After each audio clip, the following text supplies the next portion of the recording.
یک حدیث را از پیغمبر خدا به گوش شما میرسانم که راوی این حدیث عبدالله ابن عمر است که میگوید پیغمبر خدا گفتند رمضان، این روزه و قرآن در روز قیامت از برای تمام پیروان خود طلب شفاعت میکرده است. یقول الصیام یا ای ربی منعته الطعام والشهوه فشفعنی فیه. این ماه مبارک در روز قیامت وقتی که ما و شما زنده میگردیم، این ماهی که ما و شما احترام او را داریم، این ماهی که ما و شما از طعام خوردن و از نوشیدن باز ایستادگی هستیم، این ماه نزد پروردگار می گفته است ای پروردگار برای من یک شرایط مهیا کن، برای من یک اجازت بده تا که من اهل روزدارها را در این حالت خیلی ناگوار در این میدان قیامت شفاعت کنم. زیرا که اینها در دنیا من چنان حکم داشتم که اینها را از طعام خوردن و از خانه‌داری به زنهای خود کردن باز داشته بودم. پروردگارا اینها را بر من بسپار. و قرآن می گفته است و یقول القرآن منعته النوم باللیل فشفعنی فیه فیشفعان له. قرآن می گفته است پروردگارا آن بندگانی که در دنیا مرا احترام کردند، مرا دوست داشتند و اینها را من شب تا جایی که خواب کنند خواب نمی کردند، می کشادند، به حرفهای نازنین من نگاه می کردند، دانه به دانه این قرآن را می خواندند. خدای مهربان من از جانب تو طلب دارم که این قوم قرآن خوان را بر من بسپار. روز قیامت الحمدلله که آن کسانی که قرآن خوان هستند، آن کسانی که این ماه مبارک رمضان روزه گرفتند، در شفاعت ماه مبارک و در شفاعت قرآن مبتلا می شوند. این فی الجنة بابا یقال له الریان یدخل منه الصائمون لا یدخل منه احد غیرهم. پیغمبر خدا گفتند در جنت گفتند یک دروازه هست که نام همان دروازه ریان است. در این دروازه ریان گفت پیغمبر هیچ نفر داخل شدن نمیتواند مگر بغیر کسانی که در دنیا روزدار بودند. یدخل منه الصائمون. پیغمبر گفت در این دروازه فقط روزدارها می درآیند. فاذا دخلوا اغلق. رسول اکرم گفت وقتی روزدار که در آمد این دروازه در حال پوشیده می شود، دیگر کسی را راه نمی دهد. برای کیست؟ برای کسی که در دنیا روزدار است، برای کسی که در دنیا این ماه مبارک احترام میکنه. یوم یکشف عن ساق. مفسرها میگویند یوم یکشف عن ساق، ظاهر آیت ترجمه تحت اللفظی او معنای ای را میدهد که روز پروردگار ساق خودش را نمایان میکند. ساق این از زیر همین زانو پایان ساق است. مفسران میگویند روز قیامت پروردگار ساقی خودش را در میدان محشر ظاهر میکند، نشان میدهد. بعضی مفسرها بر این رفتند که پروردگار از جسم منزه است، خداوند را به جسم تشبیه دادن غلط است، به ساق و به دست و به پای از اینها پروردگار منزه، پاک از، خالی است. بعضی ها تفسیر کردن یوم یکشف عن ساق، معنای این دارد که روز قیامت یک نور روشن می شود. لیکن اکثر مفسرین یوم یکشف عن ساق را با چی تحلیل کردن؟ کشف الامر عن ساقی. عرب ها می گویند کار ساقی خودش را برهنه کرد. مفسران می گویند که یوم یکشف عن ساق این نه از ظاهر کردن ساقی پروردگار است و نه از روشنی نور است، بلکه از دشواری آن روز قیامت است. روز قیامت را مفسران در زیر این آیت تحلیل کردند که چی یک روز دشواری هست، چی یک روز هولناکی هست، چی یک روز دهشتی هست که شاید که شما چی در لنتها و چی در دیسک ها و تماشا کرده باشین که یک لحظه های که ساخته از مخلوق پروردگار است که از این دم دشوارتر و سنگینتر است آن روز. مفسرای قرآن گفتند یوم یکشف عن ساق این از روز دشواری قیامت را نشان می‌دهد. یا ایها الناس اتقوا ربکم واخشوا یوما لا یجزی والد عن ولده ولا مولود هو جاز عن والده شیئا. خدا خبر می‌دهد آن روز چنان روزی هست که فرزند برای کمک کردن پدرش هیچ قوت ندارد، هیچ شرایطی ندارد و پدر هم برای نجات دادن فرزندهاش هم هیچ شرایطی ندارد، بلکه یوم یفر المرء من اخی و امه و ابی و صاحبتی و بنی لكل امرئ منهم یومئذ شأن یغنی.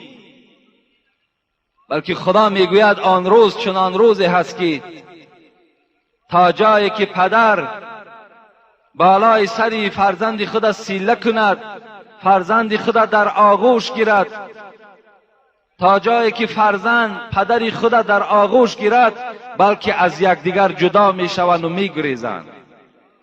پدر راه گریزش دیگر راه است، فرزند راه گریزش دیگر راه است، مادر راه گریزش دیگر راه است، دختری او دیگر راه را برای خود پیشه میکند. هر کس هر یک راهی را برای گریز برای خود انتخاب میکند.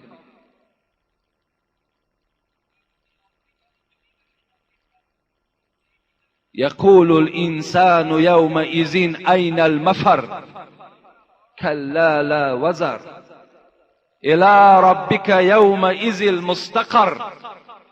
خدا میگوید وقتی که میگریزند چی میگویند؟ پروردگارا امروز آیا جای هست که ما را پناه کند؟ یقول الانسان یومئذ این المفر، کجا گریزیم؟ کلا لا وزر. خدا میگوید امروز دیگر قلعه های شما، خانه های شما، کوه ها شما را دیگر پناهگاهی نیست. الی ربک یومئذ المستقر. امروز همه بازگشت شما به سوی پروردگار است. شما باید در نزد پروردگار حساب عمر خودتان را جواب گویید. امروز راه گریز نیست دیگر. یحشر الناس یوم القیامت پیغمبر خدا گفتند روز قیامت وقتی قبرهای شما تیکه تیکه می شود و شما از داخل قبر وقتی که بیرون می شوید، رسول اکرم نزد عایشه صدیقه این سخن را می گوید: حفاتا عراتا مشاتا غرلا. پیغمبر خدا گفتند روز قیامت وقتی شما زنده می شوین و از قبر بیرون می شوین، شما حالت ده هستین که پایهای شما لیچ است، پایهای شما لوچ است، در پایهای شما هیچ پای افضالی نیست. عراتا، بدنهای شما لوچ است، در بدنهای شما لباس نیست. مشاتا، شما هیچ چیزی سواره در روز قیامت همراه خود ندارید. غرلا، اشاره کرد به سوی مردها که شما در حالتی هستین که حتی ختنه نکرده شده هستین.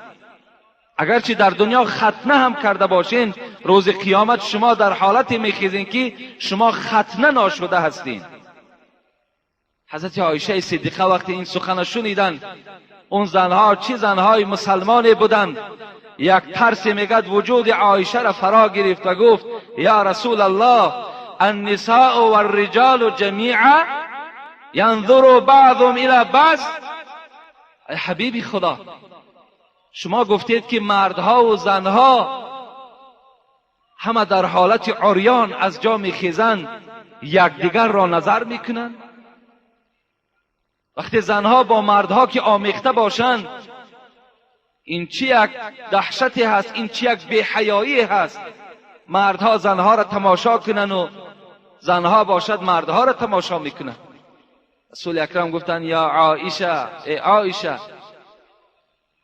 الامر اشد من ان ينظر بعضهم الى بعض.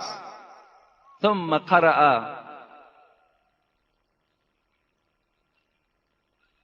عایشه گفتند میگویی که زنها مردها را نظر میکنند، مردها زنها را تماشا میکنند. الامر اشد، آن روز گفت چنان روز دهشتی هست، آن روز گفت چنان روز هولناکی هست که انسان در پهلوی بدای خود را نمیشناسد کی هست و نظرم نمیکند. حتی اگر در پهلویش پدرش باشد به پدر نظر نمیکند، در پهلویش مادرش باشد به مادرش نظر نمیکند. آن روز چنان دشوار روزی هست که هر یک انسان وا نفسی میگوید: وای جان خودم، وای جان خودم، از نزد پروردگار نجات میابم یا نمیابم. و رسول اکرم آیه سوره عبسه را خواندند که آیه عبسه را چنان تحلیل است که آن روز چنان روزی هست که شأن و یغنی شما را چنان یک امر مشغول میگرداند که شما به هیچ طرف نظر نمیکنید. اون چه امر است؟ اون چی فکر است؟ اون چی خیال است؟ اون خیالی هست که پروردگارا من نجات میابم یا نمیابم. آیا در گروه دوزخی ها هستم یا در گروه جنتی ها هستم؟ آیا در گروه بدبخت ها هستم یا در گروه نیکبخت ها هستم؟ هر انسان در این خیال آن روز گرفتار است. خدا رحمت کند صاحب تفسیر حسینی را، حسین واعظ کاشفی هم،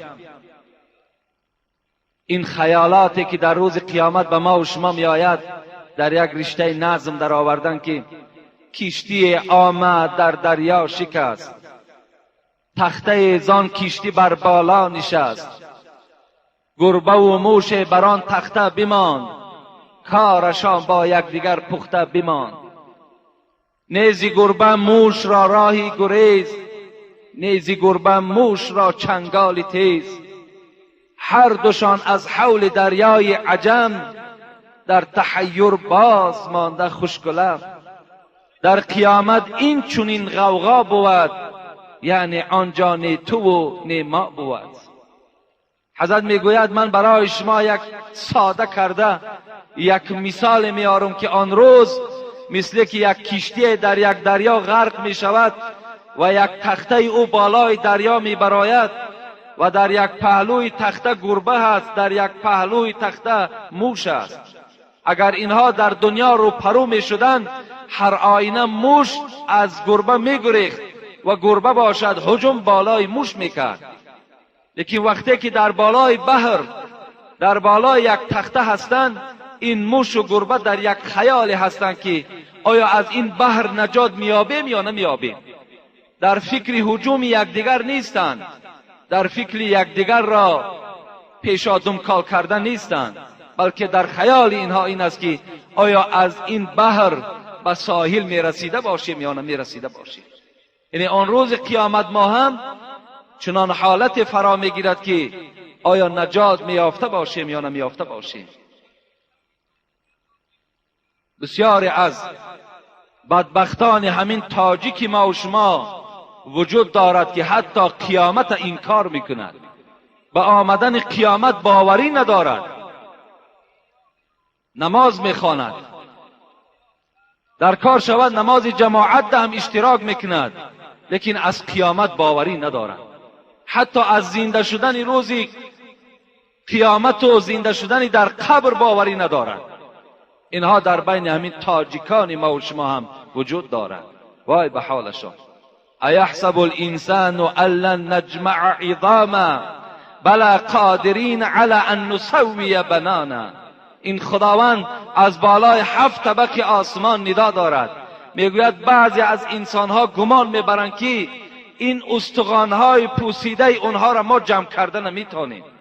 بعضی از انسانها گمان میبرند که ما این استخوانهایی که 1000 ساله و 2000 ساله هستند اینها را زنده گردانیده نمیتونیم. لیکن خدا میگوید بلا قادرین علی ان نسوی بنانا. این پروردگار شما چنان قادر هست که حتی همین سرهای انگشتان شما را برابر میکند. ان نسوی بنانا، این معجزه قرآن است. امروز اگر شما نظر کنین، اگر در دنیا 6.5 میلیارد آدم زندگی کند، سر انگشتان از یکدیگر با یکدیگر مانند نیستند. 6.5 میلیارد آدم، 6.5 میلیارد نوک انگشتان دیگرگون است. خطهایی که در این بالای نوک انگشتان هست اینها دیگرگون هستند. بین در انسانها چشمهای مانند یافت می شود، دستهای مانند یافت می شود، قدهای مانند یافت می شود، لیکن نوک انگشتی مانند در دنیا وجود ندارد. اگر شما در برنامه‌های تلویزیونی تماشا کنین، وقتی انتخابات پرزیدنت ها می شود یا دپوتات هاش می شود، نوک‌های انگشت رنگ میکنند و در بالای کاغذ میگذارند، مثل مهر، مثل پیچه دواری، و او را در کامپیوتر جا میکنند. برای چی؟ برای چی کف دستی او را نمیگیرند؟ برای چی کف پای او را نمیگیرند؟ فقط نوک انگشت او را میگیرند. زیرا در دنیا نوک‌های انگشت ها مختلف هستند. نوک انگشت در دنیا مانند نیست. خدای را در قرآن معجزه قرآنی است که ان نسوی بنانا، ما حتی نوک انگشت هاتون برابر میکنم. اون خداوند فریاد میزد است، ندا میکرده است. چی ندا میکرده است؟ ندا میکرده است که پروردگارتان را سجده کنید.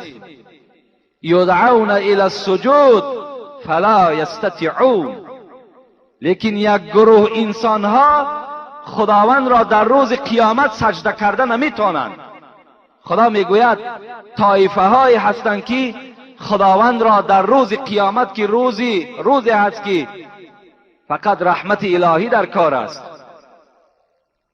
همان روز برخی از بندگان خداوند را سجده کرده نمیتونستند. برای چی نمیتونند؟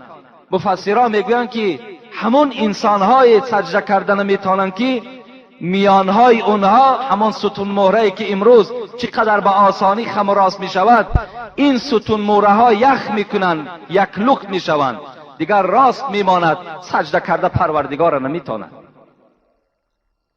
برای چی نمیتونند؟ یوم یکشف عن ساق و یدعون الی السجود فلا یستطیعون خاشعة ابصارهم ترهقهم ذلة. وقتی که خداوند میگوید سجده کرده که نمیتونند، چگونه آنها را یک خجالت فرو میگیرد، چشمهاشان میشکند، چشمها را پیش سینه ها را نظر میکنند و یک ذلت، یک خاری اونها را فرا میگیرد. چگونه ای که در دنیا یک آدم ما و شما در بالای جنایتش به دست میگیریم، در بالای زیناکاری به دست میغلطد یا بینماز است، در بین مردم خجالت است، از این هم خجالت وزنین در روز قیامت همو انسانهای را فرا میگرفت است که در محشرگاه پروردگار را سجده کردن نمیتوانند، سجده کردن نمیتوانند. در دوامش میگوید خداوند وقد كانوا يدعون الى السجود وهم سالمون. برای چی اینها پروردگار را در روز قیامت سجده کردن نمیتوانند؟ زیرا که در دنیا اینها تنی سالم داشتند، اینها دستهای با قوت داشتند، پایهای حرکت میکردگی داشتند، میانهای خم و راست میشدگی داشتند. لیکن در دنیا که خداوند اینها را به سوی سجده، یعنی به سوی نماز با جماعت دعوت کرد، اینها در دنیا که رد کردن، در قیامت اینها خدا را سجده کردن نمیتونند. ایرا مفسرات چگونه ای که یاد کردم، ابراهیم تیمی میگه یعنی الى الصلاة المکتوبه بالاذان والاقامه، همین و هم سالمون که خداوند میگه اونها سالم بودند، تنی صحت داشتند، لیکن در دنیا که خدا را سجده نکردند، ابراهیم تیمی میگه که مراد از این سجده این نماز هست که از مکانی که اذان قامت گفته می شود ان همون نماز در نظر داشته شده است، یعنی نمازی با جماعت است. سعید ابن مسیب باشد چی میگوید؟ کان یسمعون حی علی الصلاة حی علی الفلاح فلا یجیبون و هم سالمون. سعید ابن مسیب میگوید مراد از این سجده ای که پروردگار در این آیت خبر داد، این همون سجده ای هست که مؤذن فریاد میزند حی علی الصلاة، بیاید به سوی نجات، حی علی الفلاح، انا در همین مسجد نجات است، انا در همین نماز با جماعت نجات است. فلاح از کلمه نجات است، در اینجا شما نجات میابید، در اون خانه نه. بعضی از بیخیردان موی سفید است، ریشش مثل کفن واری سفید است، امروز یا فردا خبر مصیبتش میرسد میگه در خانه هم که خانه باکی ندارد، شرم به تو باد. این نصیحتی پدرانه تو اگر این باشد، خودت در روز قیامت پروردگار را سجده کردن نمیتونی.